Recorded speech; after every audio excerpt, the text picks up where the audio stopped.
We had a day of reckoning recently in the Rosen household. Frankly, it was a long time coming, and I had resisted. I did not want to go there.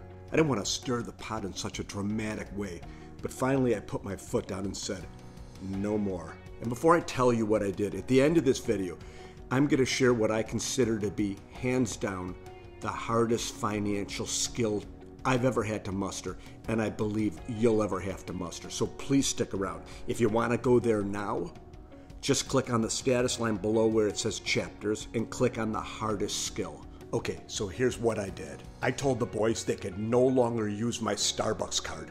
I know it's terrible, but please, before you call the authorities, allow me a chance to explain. I didn't cut their privileges because of money. Rather, it was the principle. See, they wouldn't pay for any of their multiple trips per day to Starbucks, nor would they buy me anything with their money when they went. They were saying, we're saving. All the while, I'm thinking, me too. I'm saving for retirement, and I'm closer. And through it all, I saw something I didn't like. Greed. If only they had used their own funds here and there just a little, perhaps I would have felt differently. But I believe they were being greedy, and it upset me. So I put my foot down. Unfortunately, in my role as a purveyor of financial strength, I run into greed a fair bit. This from my friends at realretirementadvice.com. Greed causes investors to lose more money investing than any other emotion. Individuals regularly fall prey to the notion that if they sell a position to realize a profit, that they may be missing out on further gains.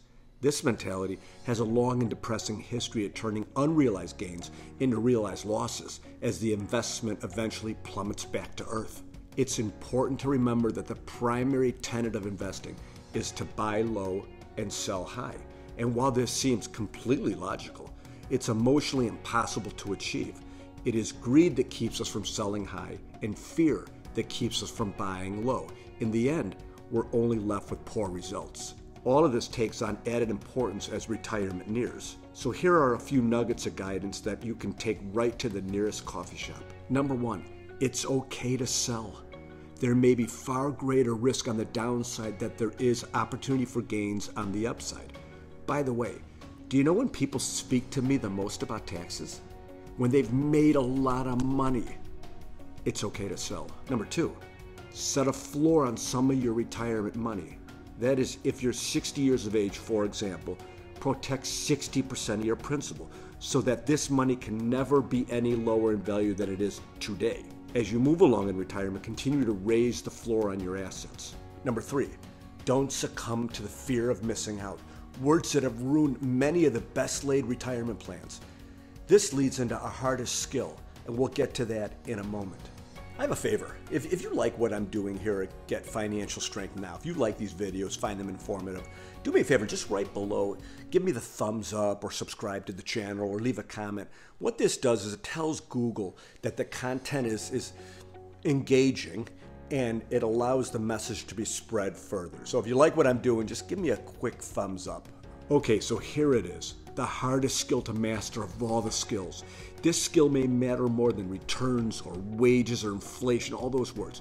The hardest financial skill is getting the goalpost to stop moving, to not want more, to understand that enough is not too little.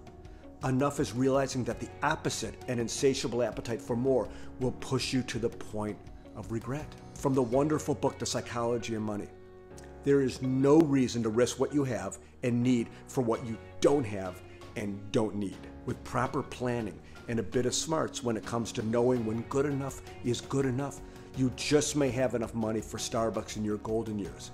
And if you see my boys there, please make sure they're using their own cards.